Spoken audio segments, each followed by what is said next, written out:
Hi, my name is Mark Anthony Duos Jr. I was born July 4th, 1986. I want to say thank you for tuning in. Today I want to make a video of giving a shout out to someone that's really helped me so much to be able to get to the point that I am when I work with these dogs. And there's a couple of comments that I've been getting that really got me questioning some things of like, whys. And that person I want to shout out is Mr. Robert Hines. Said some things to me. It's absolutely incredible to be able to get my mind to shift from what the word I want to use here is should be, as opposed to what's told it should be. People are always trying to tell me how things should be. But when people are telling me how things should be and they don't have what it is that I'm looking for, that's when I start to question some things. You're the expert, you're telling me how to do it, but you don't have the, say, expertise in what it is that I want. So I had to look and find and be able to get to someone else to be able to get me some information on what is real and not this fake controlled stuff, but what is real. And in reality, the very first video of his I ever watched was super fascinating because I straight up looked at it. I was like, this guy straight up is an idiot. Like, this guy don't know what he's talking about. This is crazy. It's interesting because it was a very interesting video. That the background, the back scene, it was kind of a darker video. It was like watching a guy in the movie The Matrix, and he just hit. It was a minute 30 seconds long, talking on the message of giving a dog a treat is punishment, and I was like, that's silly, but the whole thing about it just drew me in to say I got to learn more, because there's something that he's saying that is completely 100% opposite than what everyone else is saying. So I just got drawn, even though I was like, I don't agree with anything that's being said here. It just doesn't make sense. But I got drawn into watching. I literally, at that time, watched every single video on the man's channel. Every video. Some of them, double, triple, quadruple, watched them. And it really just got me thinking. And it got me thinking in a way of being able to, the main thing I want to say here is figure out on your own how to be able to do what it is that you're looking for.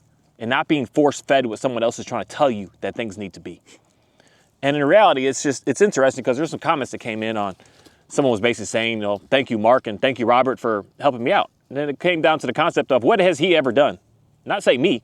I don't know why I don't get a lot of backlash the same that he gets, even though we talk the same stuff. It's very confusing. But there's the one big difference that I will say about us, that I speak the message of God of the Bible and he doesn't. That's the only difference. Everything else is literally the same. And it's weird to me on how, I guess some people can say that it's not the same, but, I guess if that's the part of the religious side that I'm not a part of myself either, that a lot of people get stuck on where they may want to listen to me more because I'm more, say, religious. But at the end of the day, if you really listen to what I talk about, when it comes down to the God of the Bible, be very careful about the words be very wary of the words that I use and I say. That most cases, I'm almost going to guarantee you, I'm not on the same page as you with reading that same book. I'm not on the same page. And it's not in the sense that I don't believe. I believe that most people are not doing the main thing that Robert even talks about with the dog training books. They're not reading the books for themselves. They're listening to what someone else has to say. And what someone else has to say, you're not really learning what I want to say is the truth. You're learning what someone else wants you to be as the truth. And in most cases, unfortunately, that truth that they're trying to give you is more control, as opposed to just read it for yourself. Get the book and read it for yourself to learn more what it is that you have been told compared to what it is that you experience. Because that's why my life experience is allowing me to be able to do these videos. And his life experience led him to do the videos that he does. But the main thing that comes down to is, someone says, how did he help you? Did he actually go there and put hands on your dog and do something for you? And for me, no. I've never met the guy in person. I've talked to him on video, talked to him on phone call, talked to him through email. He's never seen my dogs. He's never touched my dogs. He's never been around my dogs. He's never been around me. But yet he's done so much for me. And I think that that's where a lot of people get confused, because it comes down to someone needs to actually be there to do something to help somebody, as opposed to just say something to get your mind to start thinking differently about what it is that you want to be able to do. Because it's just fact to me. What it is that I have with what I'm able to do with my dogs. I come to a brand new, most of these videos, I'd come to something just completely random and new. Just to, I guess I could say it like that, prove, not to anybody, but just to prove that what it is that he talks about is real and it's right. to prove that in reality, because I have no choice but to keep being a scientist myself and keep doing these projects, because my dogs, I'm going to say I look at dogs and I look at most everything differently than most everybody, because they are projects to me.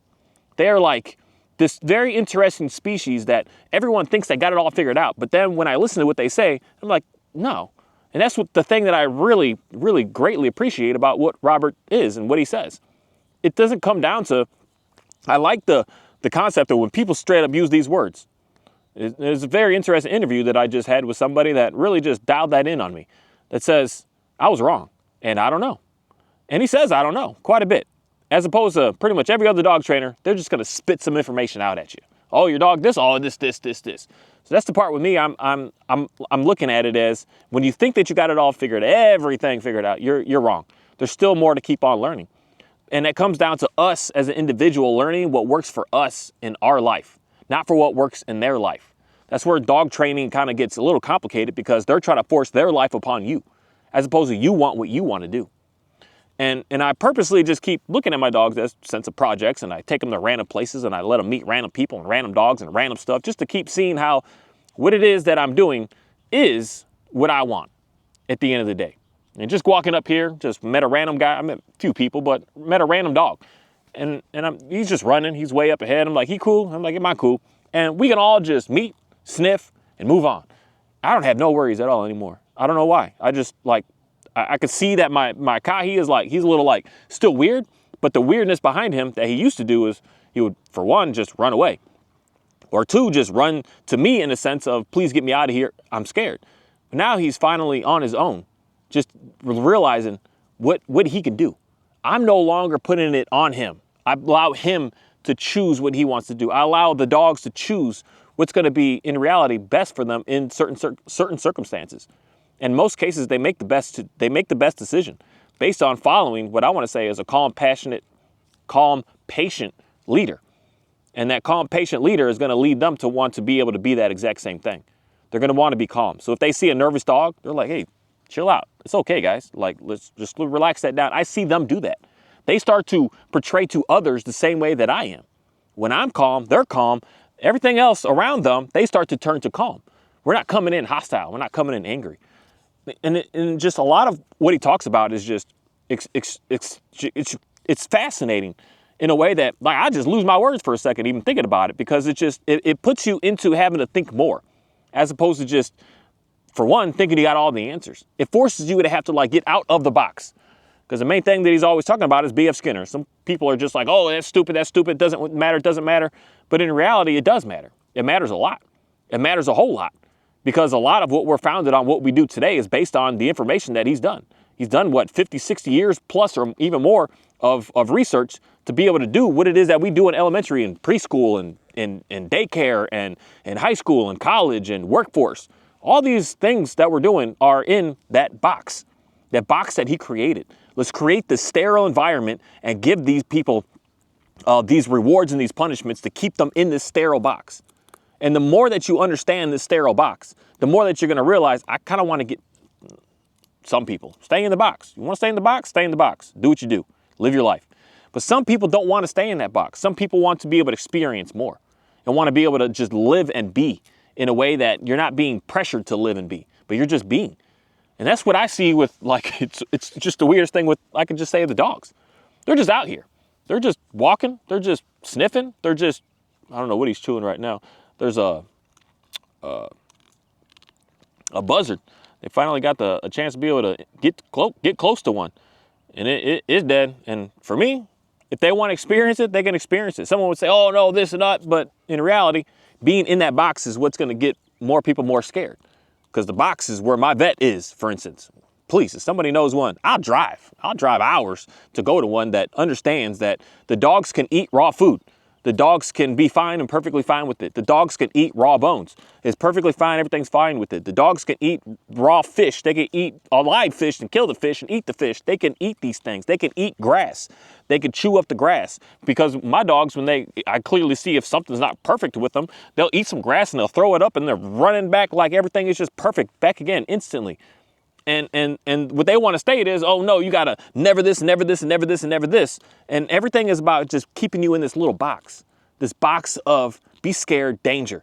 This is why for me, I've already fired my vet that I go to because I just got text from saying I need an update. I got appointments and protect my dogs from these deadly diseases. I need a schedule appointment or my dogs are going to catch some deadly diseases. That's literally the text that they sent me on these reminder. You're trying to put me in fear to go there. You're putting me in fear that I need to do this and I need to react and I need to respond to this. That's maddening to me. And that's the same thing that, like I said, all this stuff that the B.F. Skinner guy was doing is what we live today.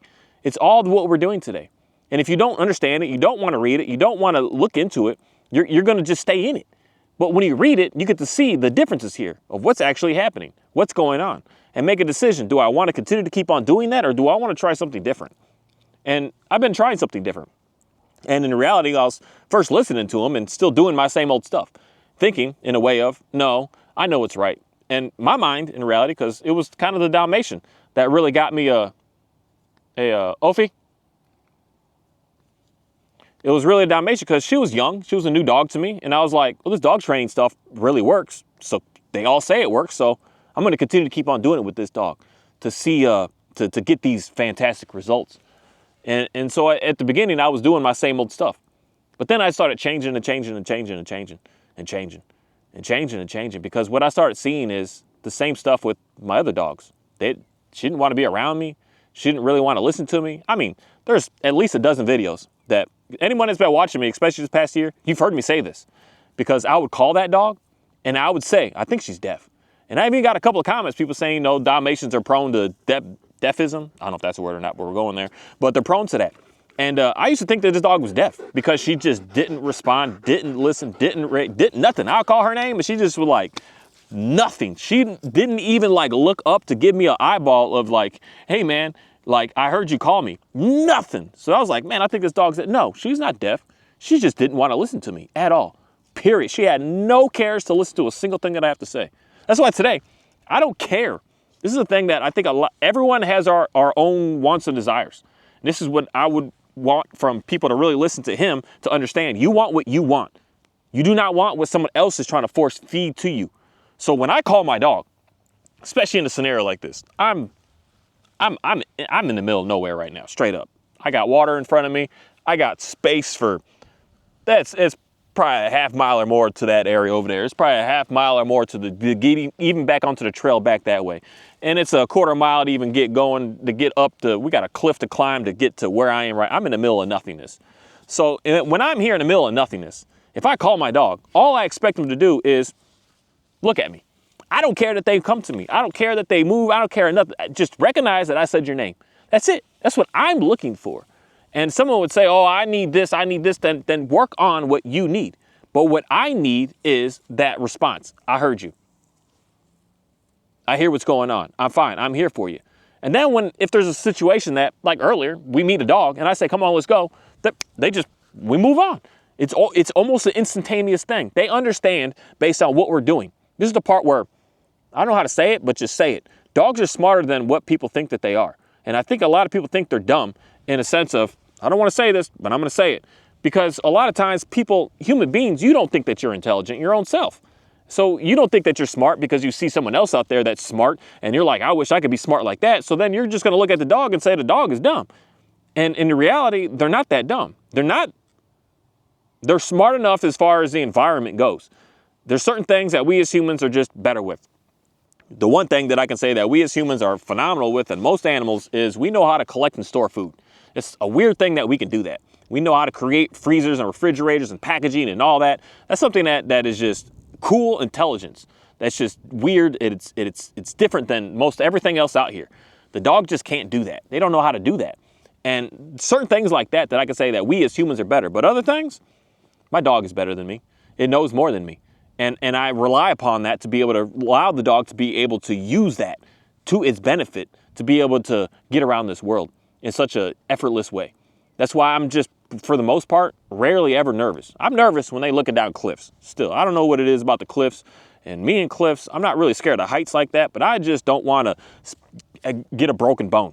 That's it. That's all I'm looking at. I don't even think a dog would die from the cliffs that they're looking under, but they might hurt themselves. And I just don't need to deal with that. That just sounds like money that I don't want to spend. So that's the only thing that I'm scared of. Not scared of if you fall, that you're going to figure out, I don't want to do that again. I just don't want to pay money. I just don't want to pay the money. Maybe I just need to build up and have a specific savings fund for that to say, if you do it, whatever, so I can just let it go. But I don't know. There's some things that I just want to hold your hand a little bit longer. But as far as the most, especially in this environment, especially in an environment like where I am now, they know what they're doing. They know exactly what they're doing. They know how to be able to get done what it is that I'm asking for from them and then them to do for me, back and forth. This is a thing that, there's a couple of critics out there that really started to hit me when I was like, put the dog back on the leash again. And they're saying, oh, if you're so great and everything is so good, why you still got the dog on leash? Because I'm in this for, I want to say, the long run. And I'm still kind of what I would say is new in what it is that I'm doing. So every single dog that I get from now on is going to be faster and faster and faster. But also at the same time, it's going to depend on what the breed of the dog is. This Dalmatian, she the word I want to use is intense.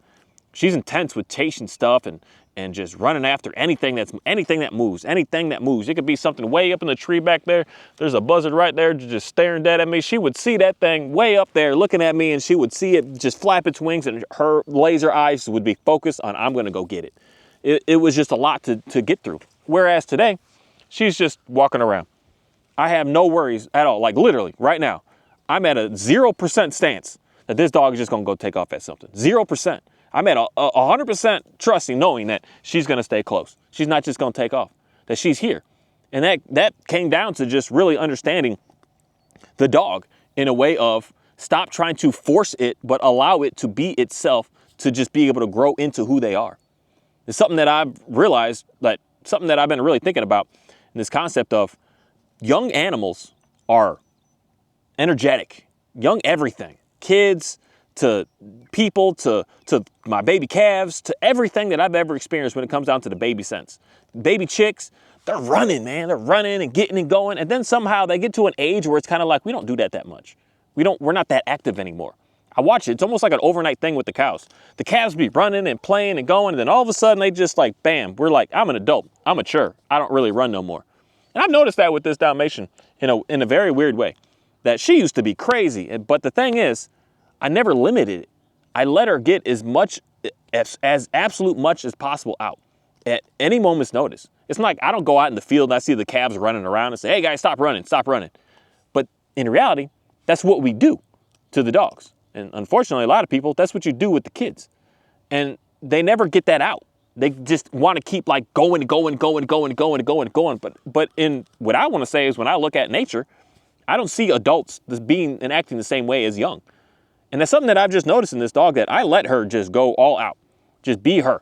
I let her chase as hard as she wants. I let her run as hard as she wants. I let her sniff out as hard as she wants. I let her chew as much bones as she wanted until she could I let her just go all out, complete out. And I just see a huge change in this dog, that just, she's no longer like that. It's like she's matured, especially after this. So it was she's finished her third heat. Something happened in the middle of that, like right at the end of that heat cycle, that she just kind of like looked and just like, whew, like life is good. And now it's more of, when we're ready to run, we run. But it's no longer this like weird, sporadic, just crazy madness.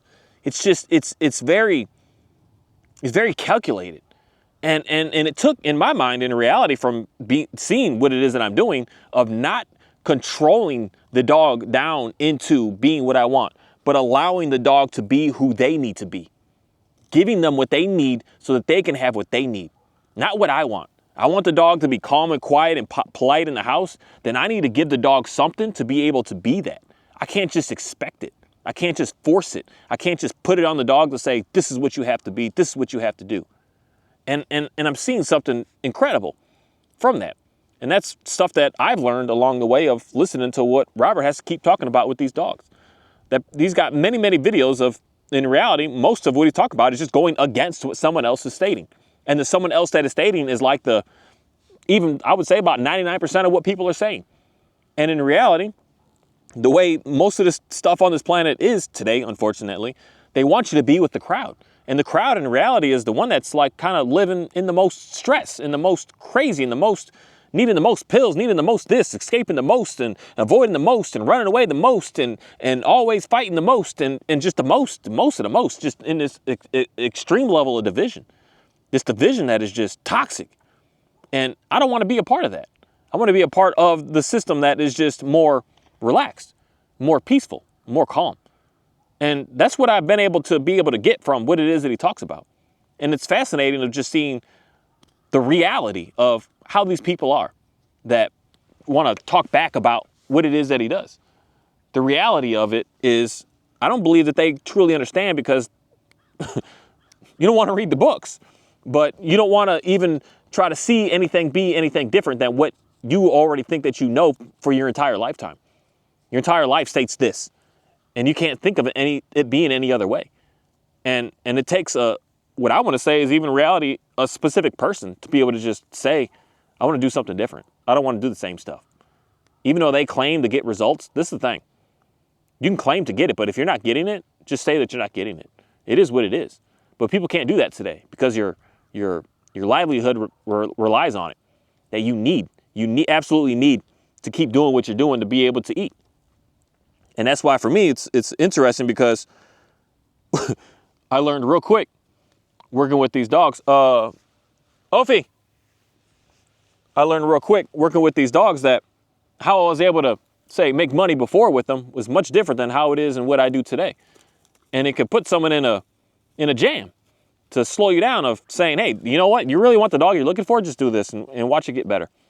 Watch it get better. Because now you understand why the dog is doing what it's doing. Now you could figure out what's going on here. And now you can actually be able to learn how to learn with your dog. And not just teach it and force it to do these, say, tricks and all these little things to try to think that you're going to get your problem solved.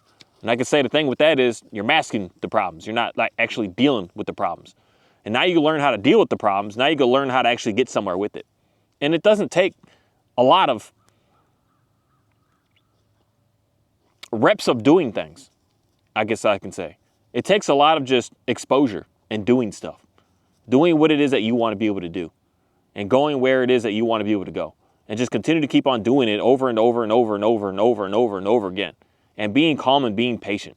And you'll see something absolutely amazing just happen to you in with what it is that you're looking for. But the main thing is, what are you looking for? Start asking those questions. What are you looking for? What do you want? What do you desire? Because that's one of the main things that he would always state, that I heard that he would state. What do you want, Mark? And I was like, I don't even know. And then when I had to really think about that, I had to start, in reality, going and doing stuff and deciding, is this what I actually am looking for? And then when I kept on doing that more and more and more, I realized, like, wow, this is what I want. I want to be able to just put a leash on a dog, go for a walk, and just be able to just easily do that without any worries of anything. That I could just chill. I could just be at peace. And I've been able to get that by understanding that I can't reward my dog in an excited state thinking I'm going to get it calm. I can't punish my dog in a fearful state or an excited state to think that I'm going to get a calm dog. I got to be the calm, and the dog's going to want to come and be with me. Thank you.